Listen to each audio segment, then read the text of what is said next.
Hello, hello, hello. Welcome to the Sector Update, Section 1. I am Anna Blount, and I am really privileged. I'm so happy to have an amazing group of people to speak with you today. We're just going to go ahead. A lot of these people, guys, you know them. You can look them up online. They're just amazing. That's how they got into the Sector Update. But as it says here, the first thing we're going to talk about is going to be community tourism and resident insights. And I am very pleased that the people doing that today are our friends from Sonoma County Tourism, both Claudia Vecchio and Conrad Braganza.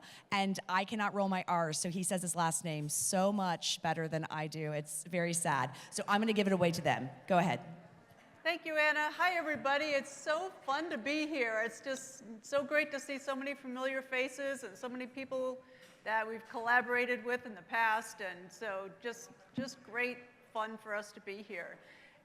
Before I get going, we're talking a little bit today about community engagement and community sentiment. And this group of people called residents that we as DMOs have often overlooked. But I just want to find out from, just as a show of hands, how many of you who represent or hear from DMOs really have started to see an increased engagement with residents and understanding resident survey, just kind of from a show of hands. So there are a lot of you, and that's great. Just as a follow-up to that, how many have actually created a community engagement team or a community engagement formalized efforts? Have you done that as well? Yeah, so it's, you know, we've talked a lot about and heard a lot from our presenters about the fundamental changes in the industry, and this really is one of them.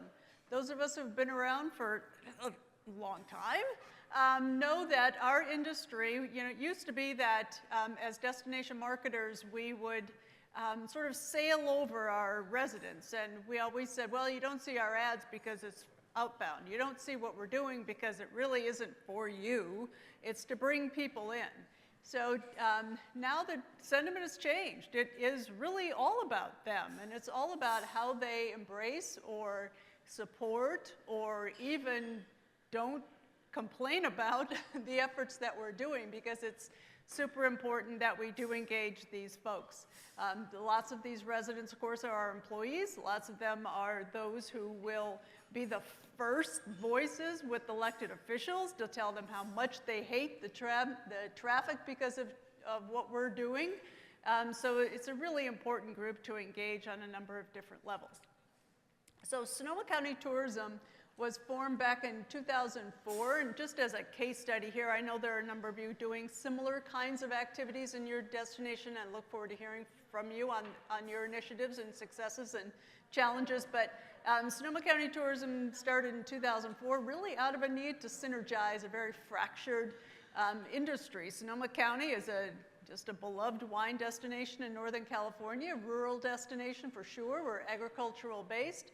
But we also are the home of 10 municipalities, and we're the home of a lot of independent thinkers. And Sonoma Countyans, we have a lot of old hippies who've come up to kind of live off the grid, and we have tech billionaires who came up after a very successful career, and NIMBYism is at its highest level in Sonoma County. So there was a lot of fracture amongst our municipalities and how we would promote Sonoma County as a tourism destination. Back then, it was a pretty small destination. So over the past 10 years or so, really marketing took center stage. I tell you, when I got there in 2017, there was no formalized research at all. They had Visa View, which has its value, but when they were asked how many people came to Sonoma County, they said, oh, millions.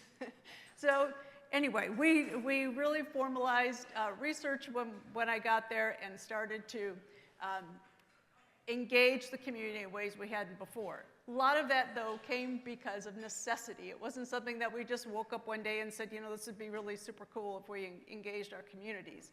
So between 2005 and 2016, the growth in tourism in Sonoma County was substantial. So Napa County, of course, always known as a wine destination, but Sonoma County, not only from the types of experiences people could have, the lodging facilities, all of that, there was just tremendous growth between 2005 and 2016, and Sonoma County Tourism was very successful in getting people into the destination. But that came with its consequences. So in 2016, the organization, after hearing a lot of noise from folks out on the coast. Sonoma County is situated on the Pacific coast, and we have little windy wine country roads that go out to the coast. But when we get 10 million visitors a year, and a lot of them come out there on the weekends and want to go out to the coast, because when it's 110 degrees in Sacramento, it's 60 degrees out on the coast. It's a lot prettier and a lot nicer out at the coast. The traffic was just horrendous. And Tony Lyle's here from Lake Tahoe, and I've been part of those Lake Tahoe weekend backups as well. So a lot the same kinds of issues up in Lake Tahoe. But at that point, the organization said, gosh, we really have to step back here and talk to our residents. So went out and did an initiative called Let's Talk Tourism, and in person, which is what we did back then, went to all 10 municipalities and said, okay, tell us your pain points, tell us what's happening, talk to us. Let us know how tourism is impacting your daily lives. And boy, did they hear a lot of it. That was even before the advent of vacation rentals, which has become an even more exacerbated community conversation in terms of impact to neighborhoods. But then really everything happened in 2017 with the big fires. I don't know if you heard of these gigantic wildfires out in Sonoma County, but they started out one night and came in with a vengeance.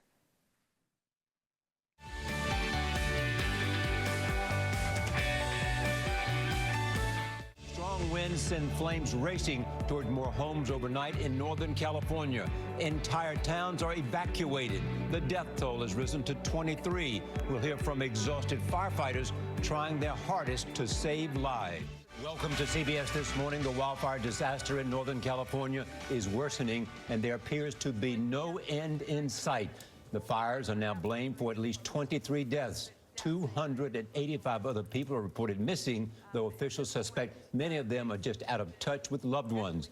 3,500 homes and businesses have been destroyed. And think about this. There are entire towns that are under evacuation orders. Highway patrol officers went door to door in parts of Sonoma County overnight, strongly advising homeowners to leave, get out. At least 22 large fires are burning in California at this hour. This kind of thing that really does make us stop and reevaluate what we're doing, reevaluate how important residents are in our entire initiative.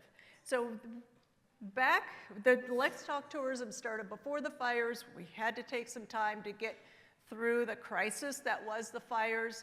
And quite honestly, that crisis continues to this day because we've had subsequential gigantic fires.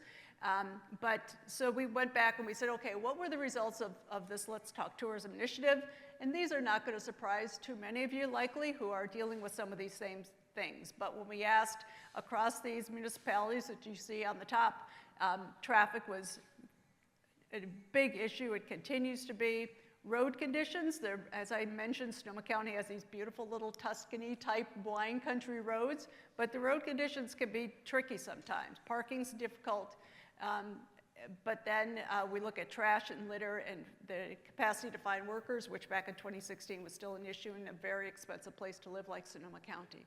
So I'm going to go back then up to affordable housing and homelessness, which continues to be a significant issue for Sonoma County.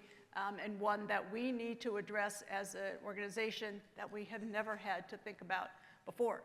So Albert Einstein says in a quote I really like, we cannot solve our problems with the same thinking we used when we created them. Much of these problems were those that tourism industry created unknowingly because of its own success. And lots of times you hear that we have been a victim of our own success, and that really was very much the case in Sonoma County. So it was time for us to take another look at how we as an organization function. And the compass, our North Star, flipped. In that it was important for us to continue to market Sonoma County, but we had to look inward.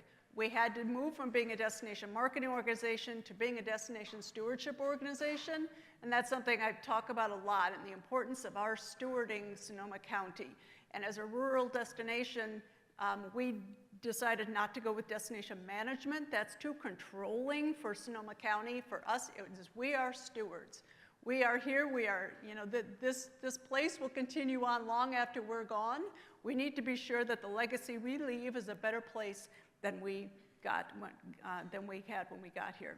So we talked to a lot of essential audiences, and you all have these same kinds of things that you look at, but you'll notice that residents takes as big a piece of all of this as do our industry, our consumers, and then our in-market partners. So having this residence and having the kinds of discussions with them that are salient to them, it's not just, okay, we're gonna talk to you like consumers, but you're not really.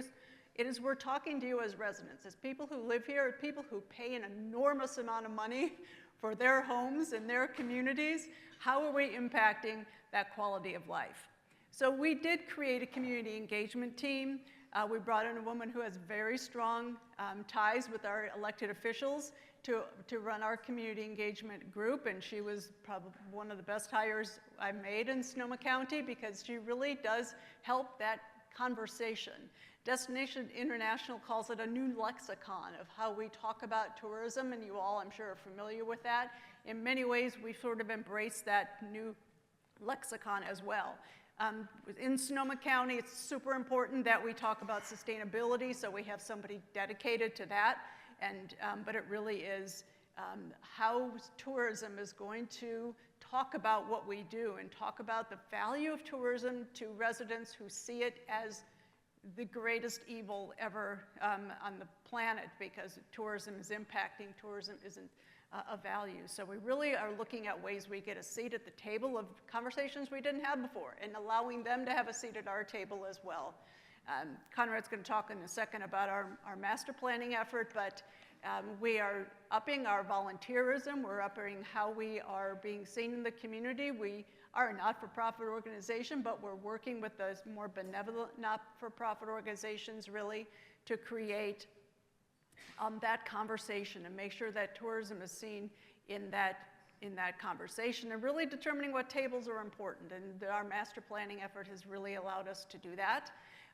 And then the other question that we get asked quite a bit, because we're funded through lodging tax, is when are we exceeding our mission? Our mission is to drive overnight visitation into Sonoma County by responsible travelers who will respect and preserve the community. So our board has put guardrails around it a little bit, but we're there to be destination marketers. How are we sure that we're not exceeding that through the community engagement efforts? And we've succeeded in helping our board understand how important this is. And then can we truly make a difference? I mean, people look at us and we look at the issues of homelessness, and we look at the issues of traffic, we look at transportation. I mean, we have a $10 million budget. $10 million goes nowhere in trying to solve all of those issues. So how can we really be substantive and not look at this like we're just pandering to these issues and trying to play nice in the sandbox? How can we really help solve and be part of this? So before we get into Conrad, I just wanted, in terms of what key community issues impact your organization, this is a live poll. So if you have issues that you're looking at that are really important, I'd love to have this collectively be part of this. So I think you all can get, I'm not sure this is going to work because I don't see the QR code. It's just in the app. So open your conference app and you'll be able to take the poll. If you care to. I know we're running short on time, so. Conrad, why don't you talk about some of the insights you've had while people give a chance, because it's going to take them a little time to really think about it, Claudia. So, okay. Conrad, roll.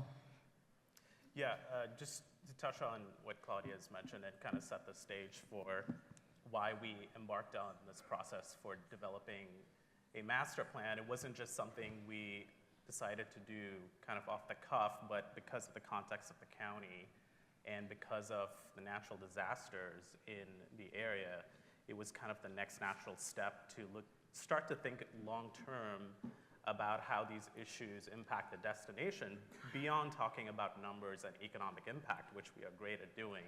But how do we handle some of these issues that are not tourism-specific issues, and how do we start to get a handle on those particular problems affecting the community. So what we did initially when we embarked on this effort was developed a series of focus groups during the data gathering phase, and we looked at people in the community from across different verticals, whether it was DEI, we had a DEI component, business associations, of course tourism specific, wine, breweries, and spirits were an important part of that conversation because of their insights into sustainability. We also completed a Global Sustainable Tourism Council assessment, which was a comprehensive overview of Sonoma County from several angles related to sustainability because it has such a broad stroke to it. So we collected a lot of those insights. We're currently at the point of writing that plan, and we're at an interesting point because we are getting some really great insights from subject matter experts in Sonoma County, whether it is from transportation, whether it is in the outdoor recreation space, for example, which is a critical intersection for us as well, and really including those which will, in the plan, which will eventually lead to development of KPIs. We did complete a resident sentiment survey that was also part of that entire effort, and we will be following up with residents as part of that effort on where we stand with our stewardship initiatives. Terrific. Thanks everybody for putting down your responses here. These are just global issues, and it's amazing and how similar these are to things that we're facing in terms of workforce housing, short-term rentals, overcrowding, climate change. We could go on all day about climate change, transportation and traffic, labor shortage. These are all critical issues, and these are all community-centric issues that we have to deal with as organizations that are no longer just destination marketing organizations, but destination stewardship or destination management organizations. Thank you very much. Thank you. Here at Sonoma County, come on for All right. Claudia and Conrad. Come on, people. All right. I'm using this ramp for a reason, because accessibility. Not only is it important to us as people, but it's increasingly important to destinations and including airports, such as the Houston airport system. So I am very happy to introduce to you Tambre Moten, and she is going to talk to you about accessibility. Thanks, everyone. Keep. Camera. This is, oh, just keep, yeah. Sorry, y'all. Keep going. Keep going. We're almost there with the slides, guys. There we go. Okay. She's ready. Good morning, y'all. My name is Tambre Moten. I work for the Houston Airport System. I'm their accessibility program manager. And what my work mostly consists of is improving aviation, travel, and I also assist my employees at the Houston Airport System. And so what I really wanted to talk about today, and I was just looking at your survey, and I guess a theme that I'm always seeing is that accessibility is just sometimes forgotten about. So I wanted to just kind of take a moment to talk about, I know a lot of companies have introduced DEI plans and programs and things like that, but accessibility is still kind of not being pushed to the forefront. And my goal as, I want to say, a self-proclaimed accessibility evangelist, I want to put accessibility into that conversation. So I'm really excited that the TTRA decided to feature a presentation like this. I usually present to a lot of aviation conferences. Either we're talking about design or we're talking about customer service. So taking this more holistic approach where we're really looking at the whole umbrella, which is travel and tourism, I feel like this is definitely a conversation that needs to be had. So what I'm going to be talking about is your A, is it missing from your DEI experience? So I want to be short and sweet because we don't have a lot of time. So I'm keeping with that A theme, and we're going to talk about probably about 4 things that you need to kickstart your program, kickstart that thinking that you have as researchers, as marketers, as strategists, and executives. So I wanted to point out, you want to have advocates for your program. You want to make sure that access is being provided. Advertising, it doesn't make a difference to have something if you're not really pushing it out to the community to let them know, hey, we have this for you. And then assess. So assess is testing, making sure that what you're providing is actually meeting the needs of your customers. And I'm talking about programs, services, activities, everything that you're going to be offering.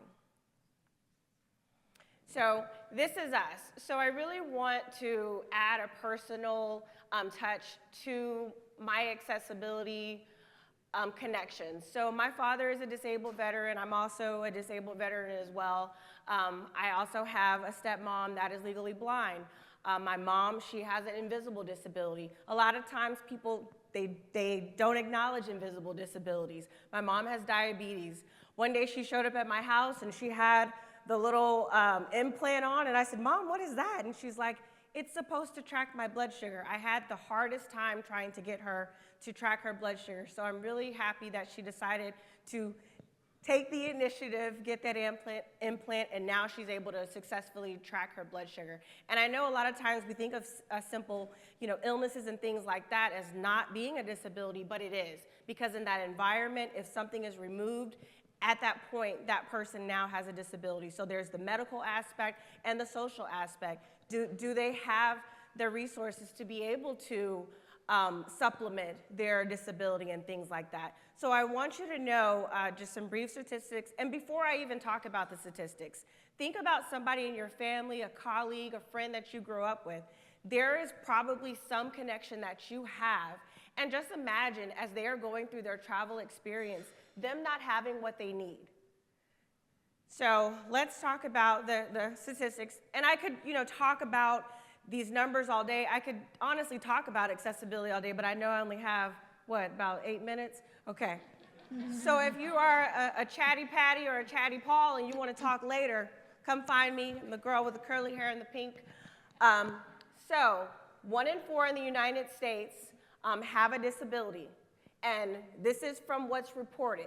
Remember, there's a lot of stigma when it comes to disclosing disabilities, so the number could actually be larger. According to World Health Organization, it's 1 in 6. So we know we're in travel and tourism. We're serving people all over the world. So think about this demographic when you're creating services, when you are launching your surveys. Are your surveys readily accessible? Are they only for one demographic? Is someone that's blind going to be able to take your survey? Is someone that is not able to type, are they going to be able to answer your survey? What options are you bringing to them? So let's go back to our A's. So first, you're going to have your advocates. You're going to assemble your team. You're a part of the team, whether you want to or not. When you're building your projects, and this is kind of what I've done at the Houston airports, through our training practices where everybody is required to have disability awareness, I have created internal advocates. So whether or not you're directly facing a customer, something that you're doing, whether it's a construction project, whether it's something in finance where you're procuring an item, put accessibility just in the back of your mind and think, how is it going to serve that end user? So you're going to have those internal advocates in your company, and then you're going to have your external advocates. We talked about community. You're going to have community partners. Reach out to them. Find out what they need. Find out how your service can better give them, serve them in their travel experience. And then consultants. So I bring up consultants because working at an airport, we have a lot of construction projects. We have a lot of programs that come on. We have concessionaires. There's a myriad of services that we're providing to our customers from the time that they walk into their terminal. The expectation is when you start working with consultants that are not working at your airport day to day, they need to bring accessibility to the table too. So that's just something that I'm trying to really push on my organization and have that forward thinking, because once the product or the service is already launched and you've excluded 1/4, it's already a problem. So assembling the team early on, being a part of the team, even if it's just team of one, because it's team of one for me right now. I would love to have a lot more help, so that's why I feel like doing that outreach and training my staff, I can get some more people that can say, hey, I saw the water fountain and something's wrong with it, or the elevator is not working, or I'm an employee and I have a disability and I just need a little bit of help with something at my desk. Okay, so now we talk about access. Are your doors locked? And what I mean by that is physical access, and this is just, think about your company, the company that you're representing. Physical access, can they enter your building? Do you have a ramp? If you're government, yeah, you're probably gonna have a ramp. But think about making sure that your place is welcoming and inviting and that they can get to you. Web access is another barrier. Are your doors locked? If they can't get on your website and do Recite Me as a service that we use, if there's not an alternate form of communication, it is the equivalent to your door being locked for someone with a disability. So now you have, again, excluded a customer. And then employment access. So a lot of times I'll see a lot of commercials, maybe some marketing campaigns, and me, as an African-American person, I'm like, they don't have any African-American people at their company because how did somebody let this fly? So sometimes you need to make sure that you have somebody with a disability sitting at the table telling you what they want. Don't assume, go to the source and ask them. And that's how you're gonna make sure that your door is unlocked and you're able to serve everyone equitably and be inclusive. So get the word or the audio out. So now we're talking about advertising, and I already mentioned this. If you are going to have a service, make sure that you are offering it in alternate forms of communication. This is short and sweet. How am I doing on time? Okay. All right. So what I want to show you is, and you'll be able to see these slides at another time, or reach out to me and I'll show you this. This is something that I put together for the Houston airports, and I'm like, this is my baby. And what I wanted to show Houston airports is that we are already doing above what the FAA requires. The FAA has just some basic requirements to encourage accessibility and equity in travel. But what I wanted to show the Houston airports is that we have so many programs that open the doors and offer accessibility to our customers, our employees, and just anybody that wants to be in our airport. I would like to motivate those that you can get, if you have somebody already at your organization that focuses on DEI or accessibility, to put together what it is that you have and what you're offering. So I created this program. It's called Access the Magic of Flight, and it comes from our strategic objectives, the little play on words. But the elements of the accessibility experience, it has about 47 different things that we're offering to our customers. And I remember when I presented this, I actually ended up crying after the meeting. So just a moment of transparency, because sometimes, and I'm not, I'm never going to say that the feelings that I have would even equate to the feelings that a person with a disability has when they're not having a successful travel experience, or a mother that has a son with autism or something to where her travel experience is just not going to go smooth because there's not a resource available. But pushing this initiative and trying to make our airport a success and equitable is something that I'm really passionate about, and I hope that y'all can definitely see that. And I just remember showing this, and everybody was like, we don't have all this stuff, and I'm like, yeah, we do. I've already looked, I've done the research, and if we don't have it, it's easily created. And half of this stuff, you're legally supposed to have it. And that's one thing that I really do like about accessibility. The ADA has been around for 32 years, but somehow the travel experience for those with disabilities is still kind of like putting a man on the moon. Like, why is it so hard? Why is it so hard for someone on an airplane to be able to use the restroom? Why is it so hard for someone that needs to take their service animal to a relief area? Why is it so hard for sometimes that to not be accommodated? So just putting a plan together, figuring out what you have and being able to execute, I feel like is the key to success. So assess, will your organization pass the test? So remember I talked about half of this stuff that we're supposed to have is by law. So what's the ugly side of not offering accessibility and being inclusive in your services that you're providing? You can get sued. And working for an airport, it's more than just getting sued. It's also about us losing the grant funding that we rely on to operate our airport, and the things that we need to attract additional airlines and additional concessionaires to make our airport a success. So really thinking about that and being intentional and mindful when you're offering services. So this is a big ask, and maybe it's because I'm a accessibility evangelist, this is what I want, but I want you to want this too. So we need to make every single thing accessible to every single person with a disability. And this is by Stevie Wonder. There's so many different people with disabilities that I just really never thought about, geniuses that are unlocked because they have received help, assistance, support from their community. And it really is the key ingredient to helping those with disability is you. So I really appreciate TTRA and the Marketing Outlook Forum for bringing this conversation to the forefront, and I'm looking forward to the connections that I'm able to make with all the visit blanks or tourism agencies. If you need help and assistance, even though I'm in Texas, I'm ready to help you. I have so many ideas locked in my little mind, and that if you need support, just please reach out. I'm on LinkedIn. Thank you. Thank you.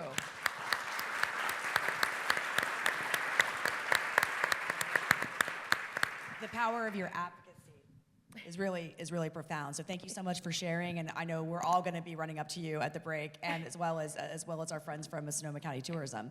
But Sector Updates needs 3, and I am absolutely privileged to introduce the last Sector Update. We are going to be talking about multicultural and inclusiveness in travel. Danny Guerrero from the Culturist group, and as well as James Warren, and he is from Share More Stories. So welcome to the stage, guys.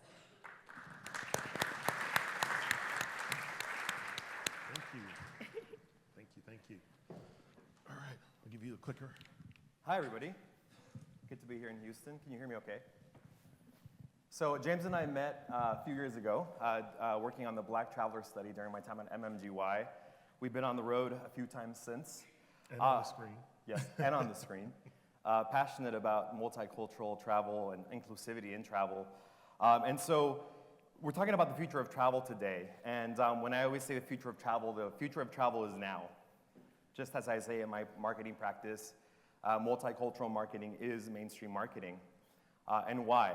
So I won't go over the macroeconomic data that exists out there in terms of the shifts in population, but it seems like every time I go to a different city, it's happening there. And we're in Houston, right?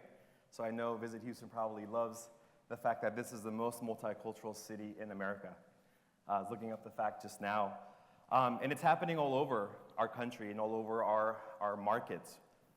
We're multi-ethnic, multiracial, multicultural, intersectional in identity, especially with younger generations, Gen Z, millennials, who might not even be diverse, so to speak. We're all diverse, right? In diversity of thought and diversity in experience. And in an article I was just reading about Houston, even people who are from non-multicultural households, by default, are becoming multicultural themselves in the way they're welcoming new friends into their homes and new experiences. The future is also more technology enabled and dependent, resources and tools that multicultural and diverse consumers use. Looking at just Hispanics and Black consumers, the use of TikTok and Twitter are means and ways and platforms for the culture to express itself in the ways that it couldn't in mainstream media. I'll just refer to Black Twitter, and if you know what Black Twitter is, then great. If you don't, then get to learning. But later on, we'll talk a little bit about kind of machine learning and how we can use this technology to advance multicultural and inclusivity marketing in travel. And we've heard a lot about community today. So the future is community-centric, shared places, shared stories, identities. A lot of the DEI work in travel has focused on bringing out marginalized communities and making sure they're part of the conversation. And so what we want to do is make sure that research that exists out there is connecting the dots between what the consumer wants to see, their identities, and what the community has to offer. Sustainability and socially responsible. We serve from Sonoma County, who's a great leader in this space. And again, here we have the touch points of sustaining local economies, making sure that people from marginalized places are active in the economy. I'm from California. Many places in California rely on Hispanic labor, for example, Mexican labor. You know, how are these individuals coming into the tourism economy to make sure they're part and they're growing with the economy and are able to thrive as a result? So all these things kind of intersect when we talk about multicultural audiences and inclusivity. And equitable and inclusive. In the travel movement today, and I'm lucky to serve as the advisory board of the Black Travel Alliance, we see these groups, affinity groups. We've tested this, we've done research on it. The fact that Latino Travel Fest, Latino World Travel Alliance, the Black Travel Alliances, Black Girls Travel Too, are ways that consumers are looking for the industry to be more equitable and inclusive. And I want to thank MMGY because recently, I think last summer, there was a study done on how people of color see the industry. And there's work to be done. We hear that, we know that there is still sentiment out there that people of color specifically see that the industry could be more inclusive. So a new challenge to brands is when people come first, emotions and culture provoke new actions. At the Culturist group, we talk about connecting people, culture, and message, right? So when you are to relate and provide culturally relevant messages, emotional messages, how do you actually build the tools to get to those points, to build that brand? Sure. Did you want to touch on Visit Carlsbad real quick? Yeah, so Visit Carlsbad is a client out in California that I work with to develop a multicultural and inclusive marketing roadmap. A big part of the work is building a new brand and new leadership under a DMO there, realizing the opportunity to welcome more Asian American and Hispanic families to Legoland Carlsbad, which is the home of Legoland. So what this multicultural marketing roadmap did is really lean into its current brand strategy, its destination strategy, not to rebuild its approach, but reinforce it by providing guidance for better research, deeper research, to go beyond just demographics and learn about cultural relevant motivators of its future visitors. If you haven't, I would encourage you to go to Danny's website, the Culturist Group, and look at the blog piece on this piece of work, this multicultural inclusive marketing roadmap, because it is robust. And people often ask, like, well, what are the steps you can take? And I don't think you can ever just follow somebody else's steps and get the same result. You have to have the same intention. But I think the path and the roadmap that Danny worked on is a great example. If you could bring the slide back up real briefly, just to show you a couple of other examples, because what we're trying to say here are there are any number of brands and organizations and destinations that are either doing really, really well or making some progress and kind of getting started, and some haven't really gotten started at all. So these are examples of organizations that we feel from either our own work or observation in the marketplace are really showing the intentionality and the effort and the impact of this kind of a strategic insights-based approach. So with Boston, the work we did there at Share More Stories, they had a real deep intention to say, how do we connect residents and visitors through shared stories? How do we shift the narrative of what people believe to be true about Boston versus what we know is true about Boston? With our partners at JMI in Virginia, I show Virginia every now and then because they continue to do the work. For several years now, Virginia has been really focused on and investing in the Black travel experience, the Asian American travel experience, deeply, deeply understanding the needs, values, emotional aspects of those travelers' experiences so that they can get to know those travelers in a deeper way at the same level they understand the norm or the default traveler that they've had most of their exposure to. And New York City is, one more thing on Virginia, what I love about that is you can see the arc from doing that work several years ago at a research level to now there are campaigns for Black traveler winning awards because they're really connecting with these consumers in a deep, meaningful way. So it's not short term. This is not, we love immediate actions with immediate results. This is doing immediate action for long-term results. And New York City is not a client, but I admire the hell out of them because of what they're doing with so much intention across their channels, across pretty much every identity and cultural group you can think of. They're saying, how do we connect with you as a traveler and a visitor, and how do we connect you to the local community? So their New York City Local Legends video storytelling campaign features people from different parts of different communities and cultures and identities in New York City really speaking to their counterpart, the visitor. So all of that really are ideas for how to navigate this, right? Those are big challenges that we're talking about. And we think it starts with having a really, really intentional focus around strategic level research. So thinking about the future and bringing the future into the present, foresight, if you will. So, and doing that by design with inclusivity. Not just saying, hey, you know, let's make sure we include a little bit of this group and that group and that group in our sample, but designing those studies from the ground up to say, who have we not heard from? Whose experiences do we really not understand? Because to the earlier points, maybe they're not in the room, maybe they're not around the table, maybe we haven't marketed to them effectively, even though they're showing up in our communities and visiting our places. And then really moving that research and insight into, again, an intentional strategic roadmap with clear execution that you have accountability for. And so that shows up in all kinds of ways, right? When we talk about our marketing plans, when we talk about going to market, you know, we talk about omni-channel, we talk about one-to-one, and we do that with all of our quote-unquote mainstream audiences, and Dan will be the first to tell you, multicultural is mainstream, but we don't treat some of these other audience segments the same as we treat that so-called mainstream. So we try to hit them all at once, and we say, hey, I've got a couple pictures on my website, and we've run a couple of spots for this audience, or it's Black History Month, let's show up, or it's Hispanic Heritage Month, let's show up. Being omnipresent isn't just being in all the channels, it's being in all the channels all the time, just like you would for all of your other audience segments. So that's the hard work, but that's the journey, because the payoff is those audience segments feeling like this brand, this destination, they really do get me, and they value me and my spend in a way that other destinations who are ignoring me clearly don't. And so what we see in the future, you know, if we're talking about projecting and predicting, we see all of us, all of you, getting to a place where you're architecting emotional messaging and experiences, architecting experiences and communications that drive belonging, that say to people, not just because we got the key words right, not just because we got the key message points right, because we did the work to say, what do they need, what do they value, what do they care about? And it shows up in ways like the joy of saying, hey, I feel like I belong to this experience. The safety and the comfort and peace that comes from feeling like I'm welcome at the place that I'm visiting or checking into. The joy of realizing that you can share experiences with people from a variety of cultures and identities because you found new things in common that go beyond your demographics, go beyond your past behaviors.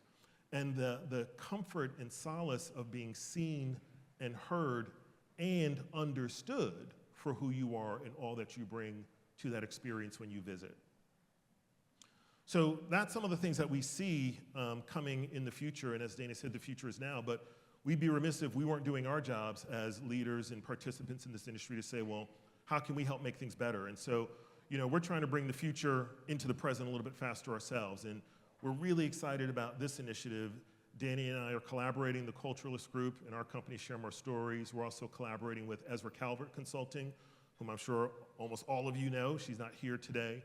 And JMI, which is a Richmond-based multicultural and experiential marketing agency. And we're really coming together to bring these different perspectives. We're being inclusive in our design to say, how do we bring to the industry future-forward insights that really, in a sense, future-proof travel, that bring what we need to know about where these consumers are going and bring that to the industry today. And so we're really excited. We're doing this because we're advocates as well. We're advocating for travelers and residents who really value inclusion, who value innovation, and who value sustainability in their experiences. And one thing that they really value that you've already heard now through these conversations today is they value being connected to the communities and the places that they're going to visit. The problem is a lot of our research doesn't dive deeply into this or doesn't do it in a comprehensive way. And so that's what we're really trying to solve for. We're introducing a new research platform that we're really excited about. It's a state-of-the-art tool that focuses again on the foresight that's needed in the industry to really understand the emotional drivers, the needs, the values that frame and shape the experiences that these travelers hold. And solving it for them means you solve it for everybody. So it's not an exclusive aspect, it really is inclusion personified. So we're excited about what it does, and it also brings new technology and new methodology into the conversation. So we're going to be using the new CCAP, which combines first-person, multicultural traveler stories about their experiences with machine learning so that we can mine those stories, understand exactly how those emotions and attitudes correlate to one another, how they correlate to some of the things we do know about their visits and experiences and past behaviors. And it also lets us connect that to the context of those experiences, their senses, the environment, what they care about, and how they felt when they experienced those things. So we're excited about it because ultimately what it's going to deliver, we believe, for the industry is an opportunity to really go forward and say, hey, how do we build towards that future, towards a more equitable and inclusive future for all of our visitors and the residents they engage when they're traveling. And doing that in a way that not only allows you to think about the long term, but then start to shape your decisions in the near term, your strategic, your marketing, your operations, and your sales decisions. That's what we're striving for. We're really excited because we think we haven't seen anything like this. We crave it in our own work as strategists and consultants, and we said, well, let's see how we can solve our own problem and then hopefully solve the problem for the rest of you in the industry. So it's something that we're really excited about because it is an inclusive effort that should shift our collective understanding of what these consumers want and need. It should really ultimately give the industry the tools and the foresight it needs to succeed. And lastly, and most importantly, it's going to give consumers the experiences that they desire instead of leaving them unfulfilled or unheard or underappreciated. Some quick notes, I won't spend too much time on this, just to show you that we're thinking about blending the best of all worlds, quantitative methods and qualitative tools. So we're going to be looking to engage 400 to 500 participants across a variety of different culture and identity groups, ranging from historically excluded or marginalized religious identities like Muslim travelers, Black and Latino travelers. We're looking for travelers with different abilities. We're bringing all those together for the first time in a comprehensive intersectional study so we can understand the depth and nuances of their experiences. Again, the same way we know and understand intuitively how our mainstream quote-unquote travelers operate and behave in the marketplace. So, you know, it's a new thing, and we thought this was a good opportunity to tell you about it because it is collaborative and inclusive by design. We could use all the additional voices and perspectives and experiences that you bring. So if you are interested, get on board and talk to us about it because it's something we think can change the future of our industry. But that's what we're doing. It's back to you, right? What can you do as leaders in this industry from a research, strategy, and marketing perspective? And the first thing we would say is, if you're not already doing it, start by focusing on the cultural and emotional aspects of travel. The other things that we need to know about travel, we kind of do. And the changes in those are relatively small and they're incremental, and you have a pretty good body of knowledge to say, hey, this is where this is going to go next.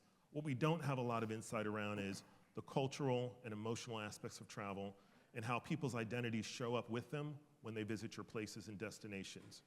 We would recommend stop, and we don't mean stop in the most literal exclusive sense, but stop thinking that just looking at demographics and even some behavioral indicators is enough to understand these travelers you don't know. If you don't know them, just looking at, hey, which boxes do they check is not going to give you the insight that you already have about your other audiences. So we got to go beyond demographics to really understand and segment based on emotions and attitudes. And then what we want to keep doing is keep pressing your stakeholders, your research agencies, those of us in the room who provide those services to you, your boards, your leadership teams, your organizations, to challenge and ultimately change the status quo. Because that's what we're trying to do. That's what these travelers are demanding and expecting of us, is that we advocate on their behalf to shift what is possible for them to have the same experiences, equitable experiences that other travelers have the opportunity to have in the market. And so, Danny, what kind of opportunities does that offer us if we are able to deliver those types of things? I think, you know, when you look at measurements against cultural relevance, you see really brands impacted positively. You see more brand recall, you see more repeat visitation.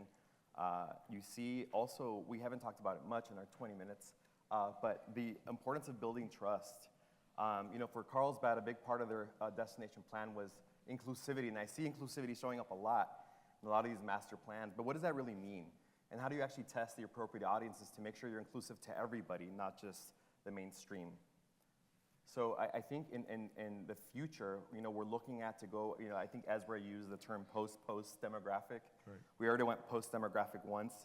We go post demographic again because it's easy to just kind of, delineate by ethnicity and race, but there is more than that. There is more nuance to that. So yeah, welcome everybody in this room to chat with us, or at least consider in the ways that you can be more intentional when you're talking to multicultural and trying to portray inclusivity. Our emails are here. We'll be around all day, so thank you for the opportunity, TTRA.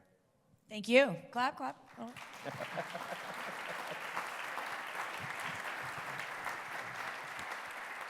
I would like to thank our panelists for just sharing so many. I love the sector updates, and they also left some time for questions. So while we think about questions, I have one. What is the Accessibility Houston Airport System Dream Team? Dream team? What's your dream team for your dream staff? What's your dream team? Oh, dream team. I want to say with accessibility, people just think that it's just one thing.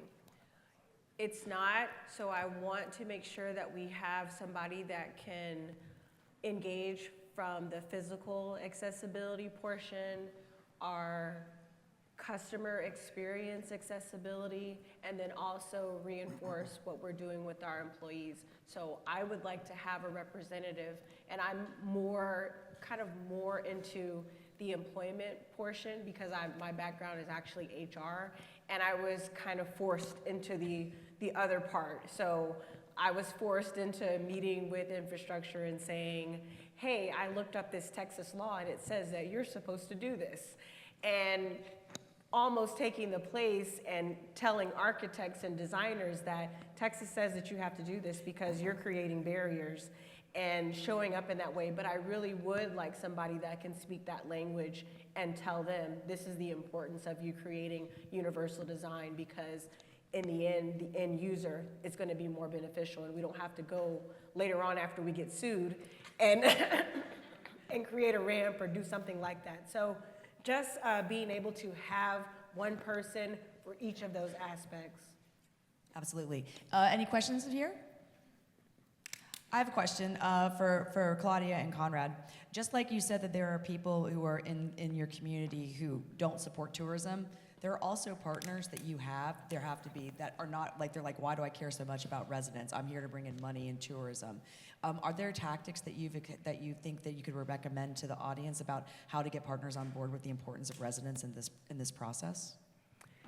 Well, it's certainly, and we do have hoteliers who have ownership groups and others who are really beating down the doors, because although Sonoma County was one of those places that rocketed back after the pandemic, we are seeing some softness now. So they are knocking at our doors, and telling us that we need to drive numbers. And in Sonoma County, because we have had that unique situation of having major crises that impact people, we have a little bit easier way of coming back at saying that it is our residents. We talk about, which we really didn't get to touch on, the residents are our storytellers. And if our residents are connected and our residents are, we have had residents who have physically attacked travelers because of their behavior while they're out at particular locations in Sonoma County. So unless we get our residents on board in the lovely way of telling our stories and being our makers and being our creators, and the reason people come to Sonoma County is because of these multi-generational wine families. They come because of the residents. So when we start to talk about that 360 component of what tourism is all about, and those residents will then create the desire to come to Sonoma County, which puts dollars in their pockets. That's sort of how we make that case for engaging residents. Yeah. Any thoughts, Conrad? Yeah, I just want to share kind of a recent practical example of an initiative that actually Claudia led, and we had a coffee and collaboration gathering with elected officials, and she led just kind of a very practical discussion on what Sonoma County tourism meant to the community. And what we realized is that it was a great vehicle for elected officials who sometimes don't have conversations with each other in the county to get to know each other about community issues and exchange ideas. And so it turned into an open discussion and great dialogue that was extremely productive. I think that's a really practical example of how tourism can be that vehicle to convene very diverse voices in the community and kind of offer the seat at the table to people that historically, we haven't really engaged in that kind of a format. Yeah. When it comes to the new stages of multiculturalism that you both are working together now, which is awesome, that you're both working together to do, how do you get a destination who's kind of on board, but it's just not a priority yet? How do you get that fire lit, right, to be able to be like, you need to be focusing on this is really important? What are some tactics that have been successful with you about Yeah, that? I think that's a great question because a lot aren't. And so a lot of it's just the reinforcement phase of it, to say this is not a publicly facing campaign yet. This is maybe not even an initiative that you're raising with a larger board, but you're really kind of doing an audit and assessment. And for Visit Carlsbad, it really was an audit of sorts. And at a great place in their time to assess whether their channel marketing, their internal teams, the research they rely on, the structure that they had set in place was equipped for that. And if not, the roadmap actually for them includes 9 action steps. They detailed everything from community engagement to the research necessary to benchmark future awareness of the destination. Meaning, is it welcoming, is it inclusive, is it on my radar? Are you asking, one of the things that I've had to do is resort to things like the census and the diversity index in the census to say, if your regional markets are drive markets in California, let's look at the diversity index of the markets you're looking after and figure out what you're missing, right? These are your segments in a way where it's multi-generational families, Asian American, Hispanic Americans because of the theme parks, the beaches, saying just some food for thought here, right? So putting the tools in the hand and bringing that thinking so that they can share that with their own research vendors. Some of I think are here today with their agencies, their planning teams, to start to build that awareness of what are we missing. Not everybody's ready or has the budget to do big inclusivity campaigns or make that a foundational part of their work, but I think that you have to start by realizing that it is coming and that this, the larger shifts in population and what we're seeing, from a consumer response standpoint is going to impact the way we promote tourism destinations as well and the success of them. The only thing I would add to that is, I think sometimes, as passionate advocates, we want everyone to be there all the time, overnight. And the reality is that's not true. Some organizations, and this is where differentiation comes in, some organizations in their leadership are resistant. So their mindset is hardened against it because they don't either believe it or see it or think there's a value in it. Some are in a mix of, hey, we're bringing our old thinking, but we recognize there is an opportunity here. We just don't know what to do next. And that's a relatively fertile space to start the work. The work varies depending on the organization, but you can start work there. And then, of course, there are those who are like, we've had our individual and internal moment of realization, so we want to do this work intentionally, guide us. And I think, that middle group is really the one that represents the biggest opportunity because they're individual leaders and organizations that have started to, and I don't mean this to minimize it, but they've started to wake to this opportunity, either because the data has become more persistent to them, or the opportunity, or their own lived experiences as leaders have started to shift their view. Once that happens, a leader can then direct the type of infrastructure and investments. You'd be surprised at what makes it on people's strategic plans is what somebody says they want on the strategic plan. So at the end of the day, somebody has to want this in the leadership of an organization. And I think sometimes we miss the opportunity to first focus on leadership cultivation around this opportunity, and then say, now that the leadership is there, what do you need to successfully influence the rest of your organization and your industry to be successful? Great, and what a great way to end. Thank you so much, the panel. Thank you for being here in the audience. Please come find them. I've had the most amazing conversations with all of them, so thank you all so much.